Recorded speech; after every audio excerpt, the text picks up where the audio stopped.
Hey everyone, it's Anthony Bandiero here, attorney and senior legal instructor for Blue Gold Law Enforcement Training, bringing you another Search and Seizure show. This is where I answer your questions live. We have a few hundred officers that are still hanging around after I just did a webinar called Terry Stops and Pat Downs. I'm broadcasting from my hotel room in beautiful West Memphis, Arkansas. Arkansas is beautiful, but I was probably joking on the West Memphis part. This place is, I'm packing some heat this time around, okay? So guys, here's how this works, okay? And there's also a tornado warning for those. But I have my iPad here. I get a lot of questions every single day from officers around the country, which is great. But I also have a captive audience, right? So here's how this works. Captive audience, the people that are here, this is what I want you to do. Do you have any questions for me? But here's the rules, okay? I want all I have to do is turn on your microphone, okay? But look, you can't turn on your camera. So Anthony, I'm in my pajamas, or Anthony, I'm in my patrol car. It doesn't matter. All you have to do is consent to actually having your mic turned on, and you can actually answer and ask your questions. I'll answer them, okay? So who do we have? Who wants to ask a question of Anthony, right? Any question, any search and seizure question, hey, what do you think? What do you think about this? I had this call last night. This is what we did, and so forth. All you got to do is say me. I have a question, and let's talk it out, right? This is your fellow officers here. It's awesome. People that have been to this webinar before, the Search and Seizure show, they love it. So who has a question? And as you're thinking about that, I'm going to start answering. I'm going to start as you're getting ready to ask your question. I'm going to answer a question from the iPad. Now, the questions on the iPad, they are from officers around the country. Let's kind of get going on this. Okay. So Rick, kind of remind them to ask questions. This might be, hold on. Okay. I do not know where this cop is stationed in what state, but here's the question. Okay. Officer unable to determine. So look, we have a traffic stop occupied 3 times. And Lauren, do you have a question? Right? Lauren, I think you have a question. Just put in the chat if that's true. Traffic stop occupied 3 times. Officer unable to determine probable cause to search, but the front passenger returns with a warrant for theft. The passenger is removed from the vehicle and he's arrested for this warrant. His person is searched. And hold on, Chance. I have to do it from my end. So Chance, give me 1 second. Once I'm done with this question, I'll turn on your mic. Okay, good. I'm glad you asked that, because it's you can't just turn it on automatically. The passenger is removed from the vehicle and his person is searched instant to arrest. During the search, a syringe and meth pipe filled with residue was located on his person. That he is just a passenger. He's not related to the person driving. It's not his vehicle. Now, the question is, can we search that person? I'm sorry, can we search the vehicle? Can we search his friend's car for more narcotics? Yes or no? Okay. Here's what we see. We see lunge area. We see recon occupant of vehicle. I say yes. Kathy says no. Colin says yes, but only within the passenger's reach. Yes, Wyoming versus Houghton. Chance says no. Colby says no. Josh says yes. Okay, here's my answer. So first of all, this will not work under lunge area, okay? The problem, no, unfortunately, Cody and that whole wingspan stuff, that will not work. Why not? Because this was all figured out under what Supreme Court case? What Supreme Court case answered that question about whether or not we can search the lunge area as search instant to arrest? Okay, no, not long, it's Gant. So Tom got it. So here's the deal. Gant says that we can search the lunge area, basically, incident to the person's arrest from a motor vehicle if they are arrested, check. Near the vehicle, maybe. Unrestrained, that's the problem right there. Why are we going to keep a person unrestrained, right? They have to have some legitimate access, right? They're not going to have access. No cop is going to let them have access. So that's the problem. Now, the next thing is, do you have probable cause? Wyoming versus Houghton says that if you have probable cause for the vehicle, you can search anywhere in the vehicle where the item could be found, right? Okay, the problem is, do you have probable cause for that vehicle? Let's be honest, guys. We're all friends here. Do you really think just because you arrest a friend from a car that you have probable cause for that vehicle? No. Come on, right? Come on. Okay. I mean, I'm with you. I'm your friend. Cops pull us over. I have a warrant. Unbeknownst to you, I have drugs in my pocket, and now the cops are searching your car. Where is the probable cause as to you? What is the cop going to say in that report as to why he or she believed that they had fair probability that drugs were in that car? The answer is they're not going to have it. Okay. So are we close? Yes. Do we need some nexus? Yes. Michigan versus Long does not work. By the way, Cody, that's an excellent idea. He says canine. I think the canine is an excellent idea. I absolutely believe you have reasonable suspicion, but I don't think you have probable cause. Now with these facts, now there was a case where the driver was also a drug addict, and there were some other things going on. Now, does that help you? When birds of a feather smoke crack together, do you think that helps you? Yes. Okay. Now we have a nexus. Now we have some nexus. It doesn't take much, but I'm just saying, I like to use the Uber example.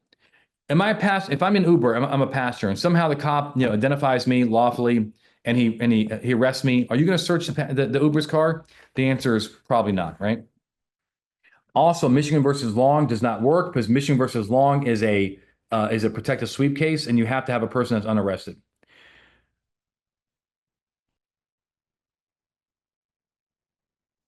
Do you want to? I mean, John, do you want to get on the horn and talk about this? I would love to talk to you about this if you want to talk to on the microphone.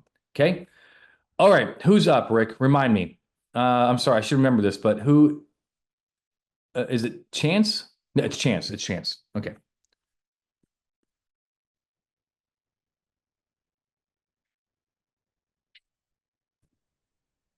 What's up, Chance?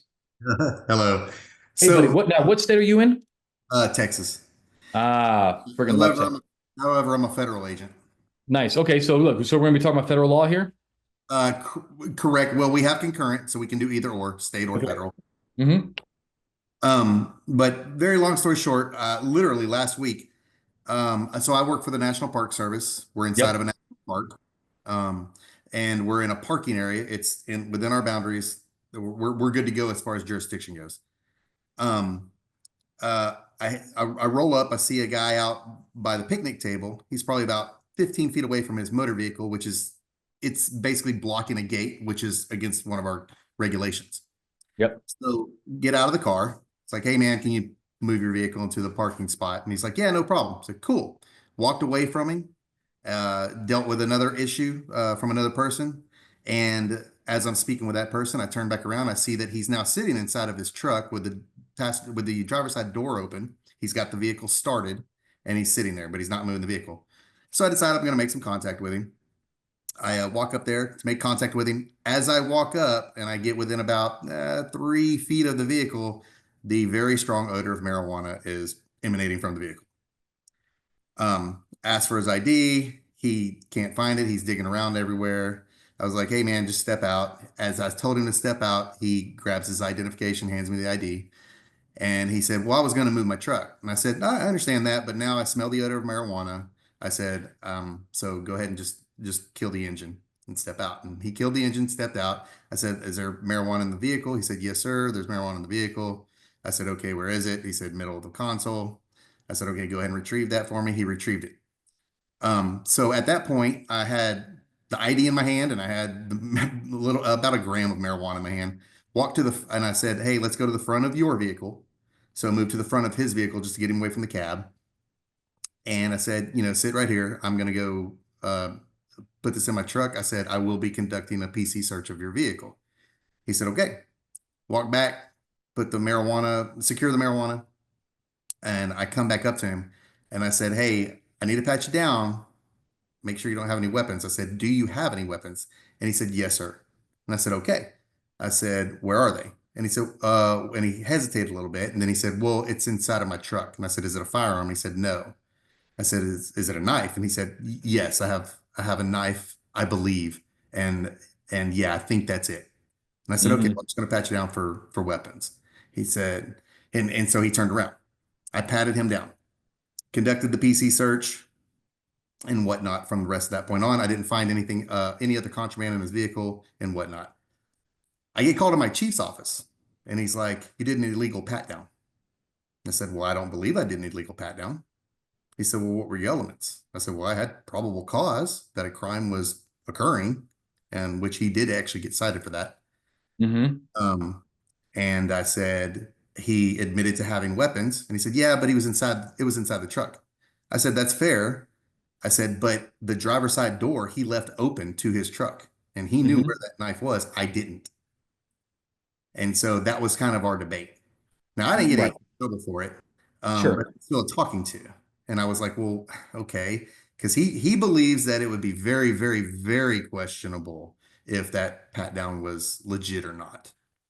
Okay. Now, first of all, I'm inclined naturally, just from a selfish point of view, to take your chief's position. And the reason I say this is because according to the Doge, you guys spent $1 billion on a survey monkey. And with that kind of money, I'm trying to get in there myself.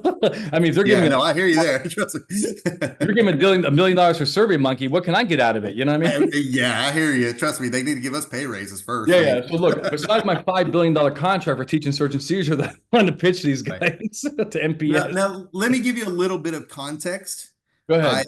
park ranger. I am a minimum of 45 minutes away from any sort of backup. Correct. And in that particular location that I was at, I had no radio communications. I tried. I had Nice. no That does radio help. communications at all. Yep. And I already knew, due to the odor of marijuana, I was going to be conducting that vehicle search by myself in the woods Correct. And with now, no was he in radio. handcuffs too? Probably, right? Negative. He was Okay, good. not Even in better. handcuffs. All right, look, this is this. I got to tell you, look, Chief out there, if your Chief sees this, we're all friends here. We're just trying to learn, right? This is a debate, but let's. I like to do what's the law, then let's apply the facts to the law, right? Okay. The law is, according to Terry versus Ohio, is that the person is armed and dangerous. Now, um, armed and dangerous can confuse a little cops because sometimes they're like, well, I don't know if In your case, the guy is armed to some degree, right? But Right. but a lot of cops are like, well, I don't know if he's armed, but he could be dangerous, right? So the point is do you think there's a moderate chance? I mean, that's what reasonable suspicion is. It's just a very low quantum of evidence, right? Right. Is there a moderate chance that you are in danger while doing your business out there? And the answer is yes. Okay, It's not that high. The fact that you're doing a probable cause search is for something that's going to be a cite and release. Of course, I get that. Like, I mean, we're not gonna pat down the litterer, right? The guy flicking a cigarette out of his car. I Right. understand, right? Right. But you do have some other factors. So let's look at this. And you actually named a few. You stole my thunder, which is nice because you're thinking like this. Number one is he already have a weapon? I mean, I'm not saying that all people that have weapons are not automatically dangerous. If that was the case, then every wildlife officer, the thin green line, is going to believe that everybody they contact is a dangerous person. That's not necessarily true. So let's keep going. Right. He already has a weapon. He's also a drug user. I'm not saying that marijuana is the same thing as meth, but at the end of the day, I'm going to add it to my list. Okay, he's still, people that are either under the influence of alcohol and/or drugs, including marijuana, have a rational thought. Okay, they do things which is not sensible, like attack police officers. Number three, did he actually listen to you? No. Why No. is he why wasn't he just moving that car? What is his issue? I'm just telling you, these are totality of circumstances. I know we can take one little fact as an Anthony. You're saying that they don't move the car fast enough, you're gonna pat him down. I didn't say that. I'm looking at the T to the O to the C. Yes, totality of circumstances. Number four, is that you are alone. The radio doesn't work. You're 45 minutes away. He wasn't even in handcuffs while you're searching the car. But even if he was, it wouldn't be a deal killer. Could he slip cuffs? Yes. Are cuffs Michigan versus Long? They say that cuffs are not foolproof. I mean, not ironclad. They can be defective. People can get their hands out. Also, he's going to return to the car, and so. But I know you're patting him down, not the car. But the point is that is there a do you have a moderate chance that you could be in some danger while you conduct your business while you do that motor vehicle search? Absolutely. But the other thing too, Chance, pat downs are not just for their safety, for your safety. It's for theirs. Because if you disarm them, they have more chances of surviving the encounter. They don't get stupid and have think that they're going to try to get out of this mess and so forth. You don't. I mean, yeah, it's marijuana. And he says he has a couple grams. Somebody called it kind of like decoy weed, right? Yeah, But right. at the end of the day, you're allowed to be safe. It's not a very high standard. It's just a moderate chance that he could be a danger to you. I do teach in my class, Chance, in my traffic stops class, that my officers in rural areas do get a little bit more latitude here than my officers in urban areas like LAPD and Dallas, where they have backup a stone's throw away. Right. So Good. Yeah, that's good to know because we yeah, definitely work without backup 99% of the time.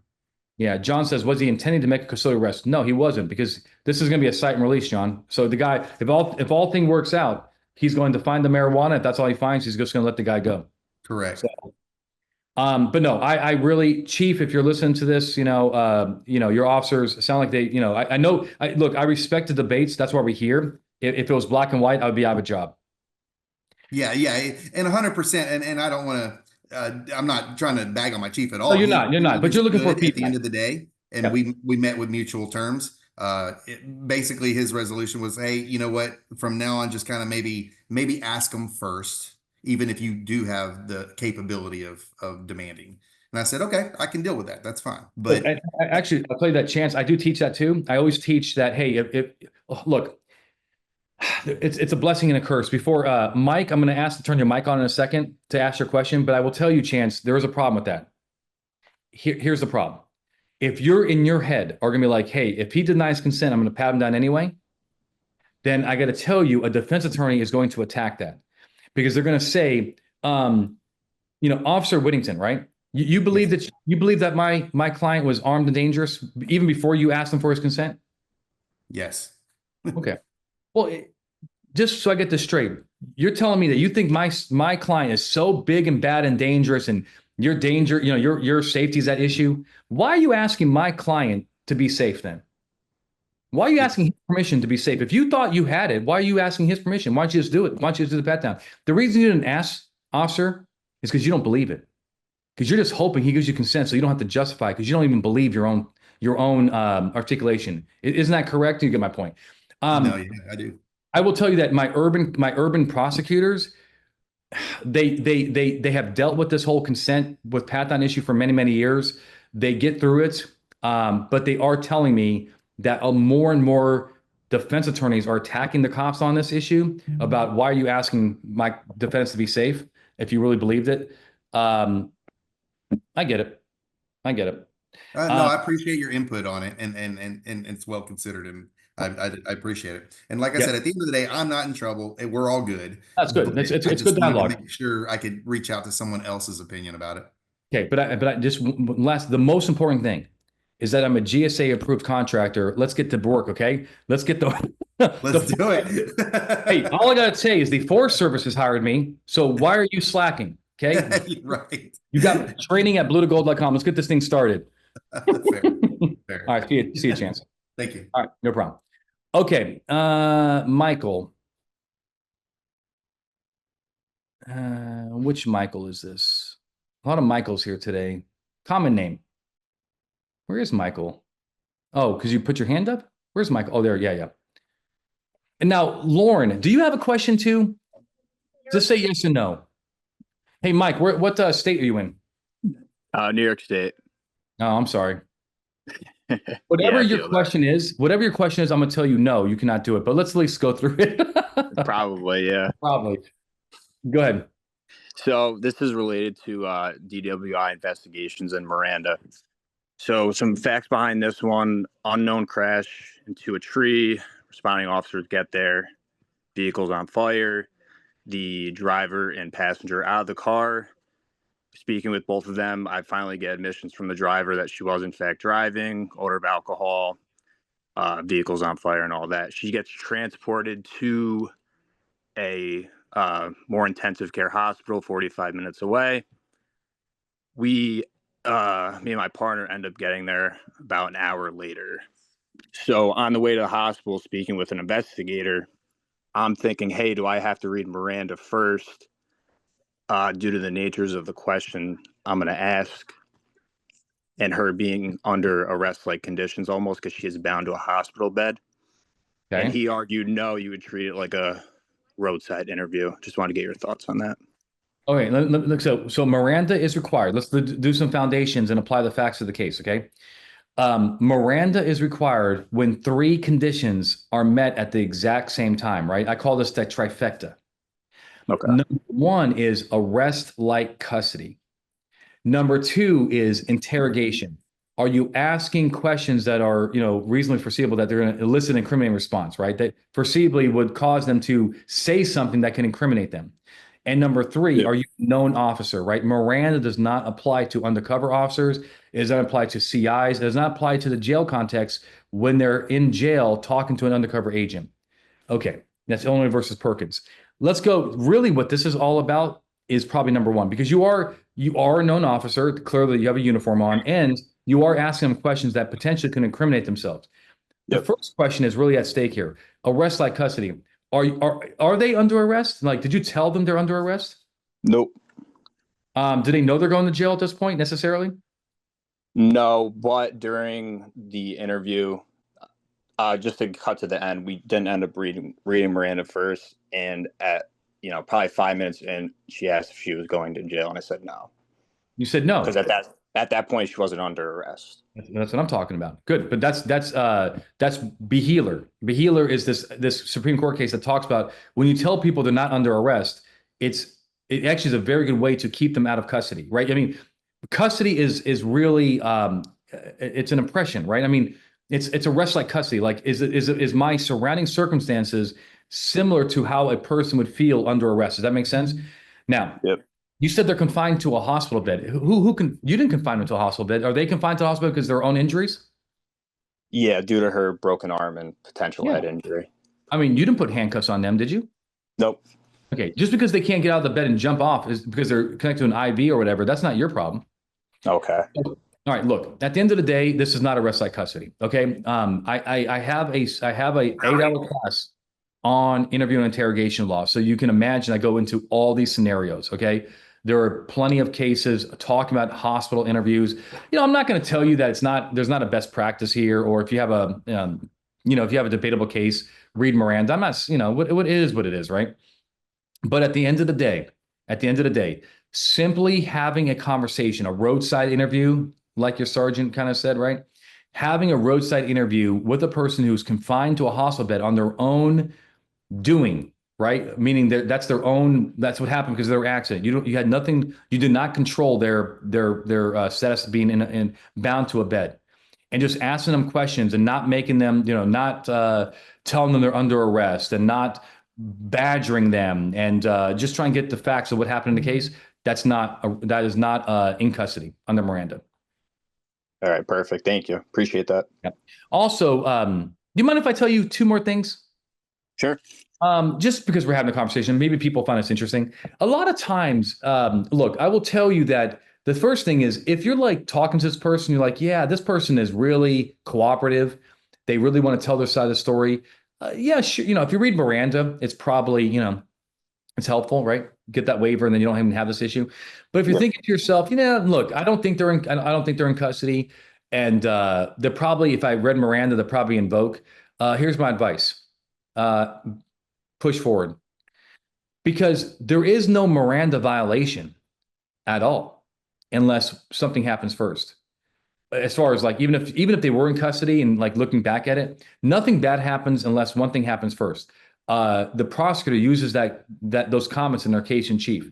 So a lot of cops just don't know, like these are debatable calls and like, hey, I probably don't want to read Miranda because I at least want to get something out of him. That's what I say you should do, because then you you basically get that confession and then you can use it for impeachment. Or let me say, like, let's say I ran from a traffic stop from you, right, Mike? And you think I ditched a gun because I have a holster, in my there's a holster in my personal property. Like, hey man, Anthony, did you have a gun on you? Yeah, man, I got scared, man. I ditched it. Now, where'd you ditch it at? In the bushes, by Fifth Street. And then you go find that gun. Do you know you don't lose that gun? Even if the court found that you should have read Miranda, you don't lose the gun. So the thing is, I guess my point is, I'm not looking to like to finagle the rules. What I'm looking to is that in debatable cases like this, when it comes to Miranda, just get the confession, get the evidence where the testimony where the evidence is, and you don't lose that. And then you don't have any violation unless the prosecutor uses it in case in chief, but they can still use it for impeachment. So it's a kind of a win-win, quite frankly. All right. Cool. Thanks. Appreciate it. Welcome, G. Okay, who's next? Colby, is there any way that I can try to use your mic? Is there any way we can at least try? Because it really is going to be hard to answer that question like that. And I just have all these questions here. Can we try to see if your computer has a mic? All right, let's try it. Let's try it.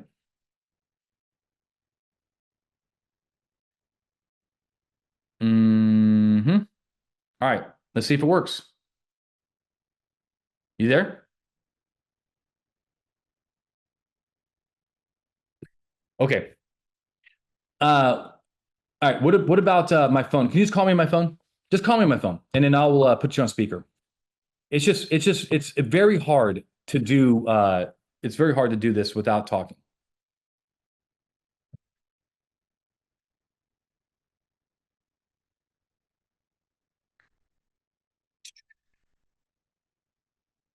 Mhm.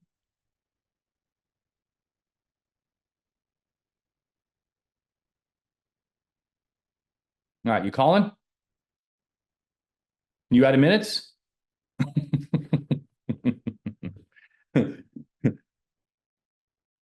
I don't see you calling. What's the deal here? I think you're out of minutes. Maybe I'm out of minutes. No, that's the number. Call it again.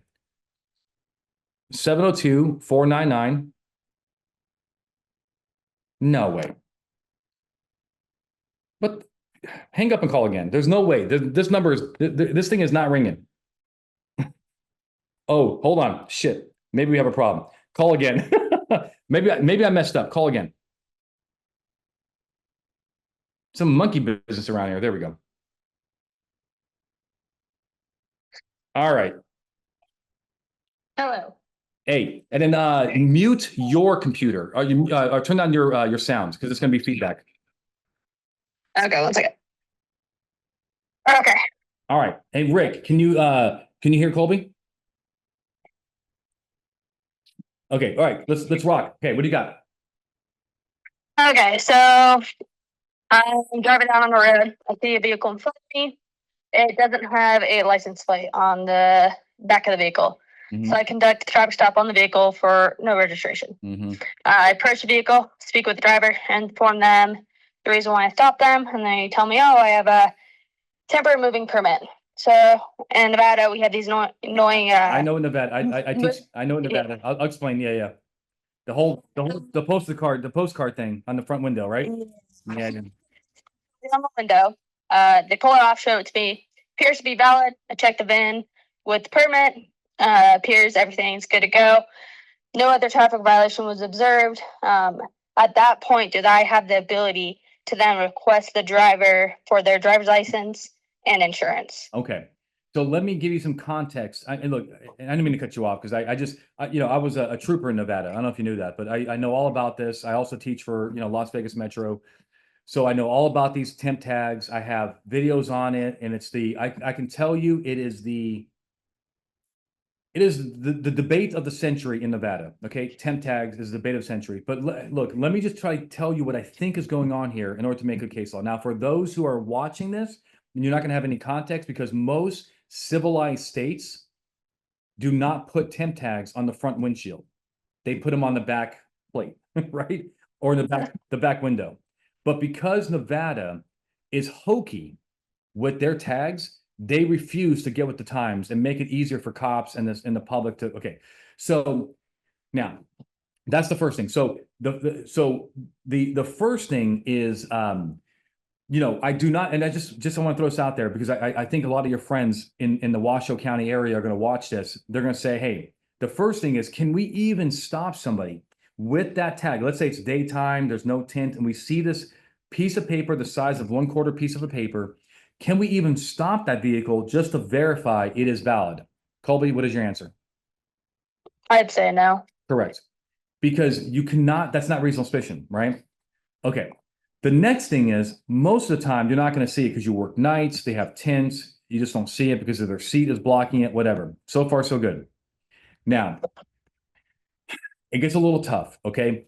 If the officer goes up there and he sees this tag and at that point testifies in court that, Your Honor, based on what I saw there, it all looks legit. There's nothing odd about the car. There's nothing odd about the way the driver is acting. It looks like it's real. I went over to the VIN, and the VIN matches the last 4 digits of the VIN.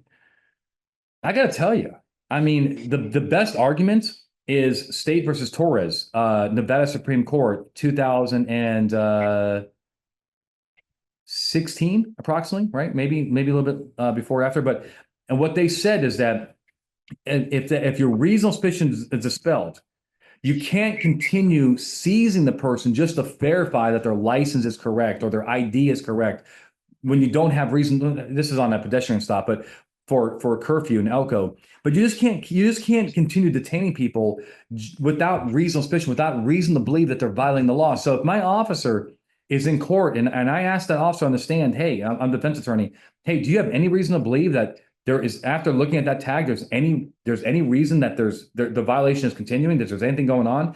And like, nope, I just want to make sure. You see the problem there? That's not reasonable suspicion. Now, how do we get around this? Okay, number one is there's no obligation to make to make a passenger side approach. Okay, if you can make a driver side approach, make the driver side approach. Just so you can actually contact the driver, and have a conversation. Number two, there's no obligation that the first thing you have to do is actually even look at that tag. I personally wouldn't, okay? Because it's a safety issue. I think you would agree with that. You don't know what this person's up to. I mean, I want to know what their hands are. I want to know what their attitude is and so forth, right? I want to let them know if they'll stop. Number three, ask them for their credentials. Their insurance. At this point, you probably still have reasonable suspicion. I mean, if you see the tag, but ask for their insurance, ask for their license. But I got to tell you, here is really, I think, why you're calling. And this happened in Vegas, by the way. This guy was stopped. For tag. He had a tag. It was valid. The cop didn't know it at the time, and the cop asked him for, hey, before I look at that tag, can I see your license? Right? And the guy said this to the cop. He said, "Sir," and he was like a 10 and 2 guy. He says, "Sir, I have a tag, and it's valid. And if that's the only reason why you pulled me over, this is what I want you to do." This is what he said to this cop. He's very smart, by the way. He said, "I want you to go look at it and verify it's correct. And if it's correct, I want you to let me go." You see what's going on there? That's a smart dude. It's a smart dude, man. He apparently knows his law. He might have been attending this training. Maybe he was off-duty cop. But the cop came to me, says, at that point, I didn't push it. I just decided to go verify the tag. He says, I also ran the VIN. I said, fine, whatever, right? And I let the guy go. And I said, good move. It's not worth it, okay? It's not worth going to Nevada Supreme Court on that issue. What's worth it is the guy that's acting shady. He's acting abnormally nervous. His car doesn't seem, he doesn't, maybe ask him why he has a temp tag and he doesn't give an answer about repairs or something like that. And then that's the guy you probably want to push it on, but not the guy who's 10 and 2, no, sir, yes, sir, no, ma'am, yes, ma'am, and just says, take a look at the tag, verify it's correct, and let me go. Okay. So but look, I don't have a clear-cut answer on this because Nevada has chosen to do their tags in a hokey way. But I just think you should use very good judgment in these cases. And I don't have a problem running the tag, by the way. I really don't. I don't think the court will either running the VIN and just making sure the VIN matches the tag. But after that, I would just let the guy go. Now, the one last thing, Colby, if I can throw this out, you guys know that in NRS, you have a law that says that drivers must surrender upon demand their driver's license. And officers will bring that up and say, well, Anthony, it says it there, right? The problem there is when that law was written in 1966, right? Whatever it was, 1968, was that really written for temp tags? Or was it really written for traffic violations, right? And so that's the intent of the law. It's the intent of the law is to make sure that they give you what you need to issue a citation. Under reasonable suspicion, now we do have, Highbull, we do have 1711.123 that says you must, identify yourself. The problem is there. You ready for this one? When cops say, well, 171, 123 says that they must, identify themselves during reasonable suspicion stops. Anthony, you said this is a reasonable suspicion stop. I said, you're absolutely correct, but there's one problem.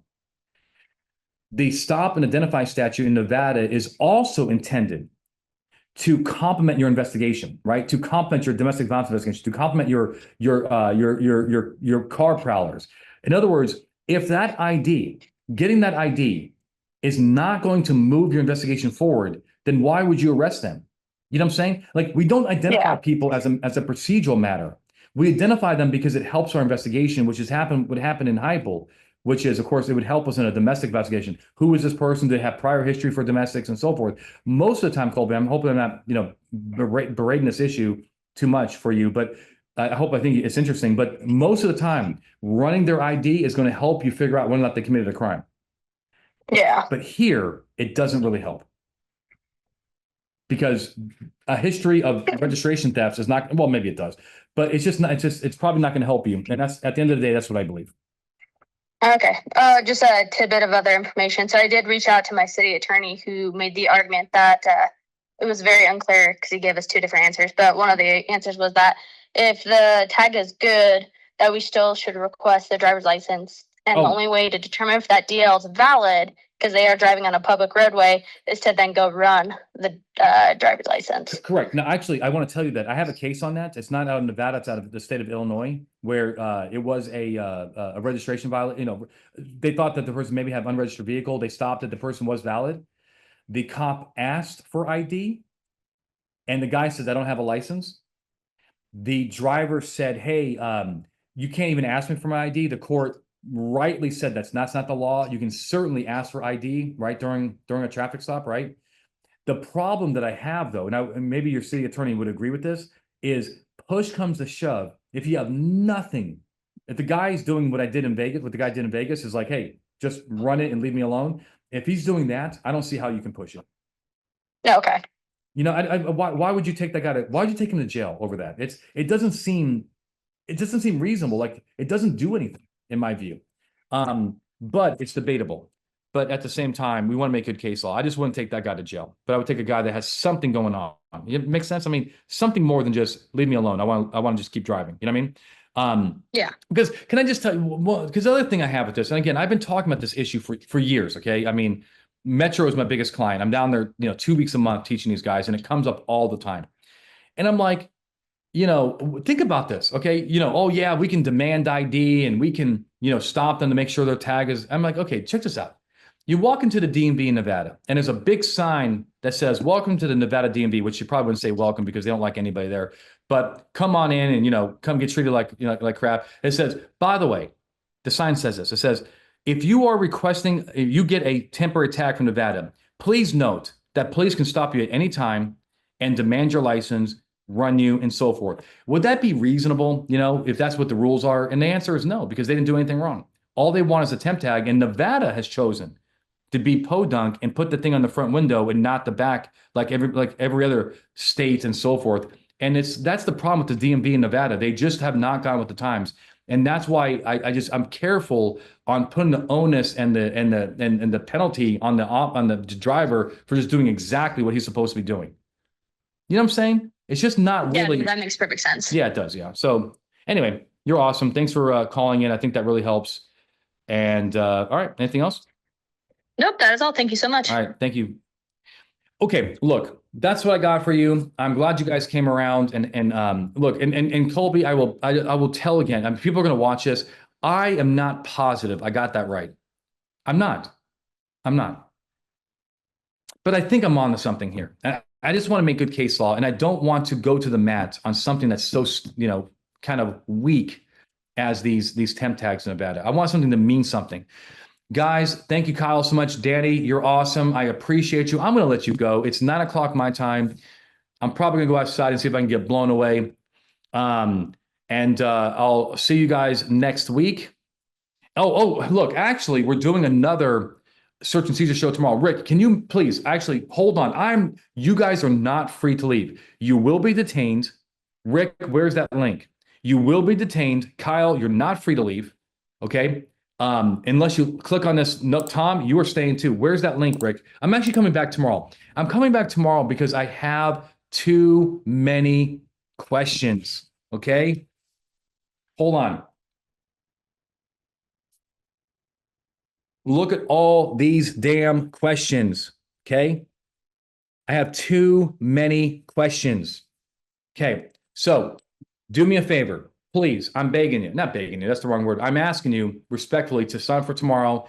Probably won't have a big crew like this because it was last minute. I just put on the books on Monday or Tuesday, but hopefully I'll see you, my friends, tomorrow. Thanks, Colby. Okay, my friends. All right. See you. Oh, Chris, no guns because I'm actually. Look, I don't carry. I don't pack heat when I'm on the road because because just the hassle of Delta. Actually, Delta's the problem, not TSA. But because they really make it hard for me to like check in the gun and everything. But if there was any place I do need a firearm, it is now. It is in West Memphis, Arkansas. Rick. Yeah, look, I'll just probably go out there and just find a high point somewhere.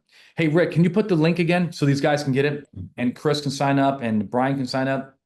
All right. All right. All right. I'm gonna leave the link. I'm gonna leave the link available for you guys. You too, brother. All right, guys. Rick, do me a favor. Keep putting that link out to make people click on it. Okay.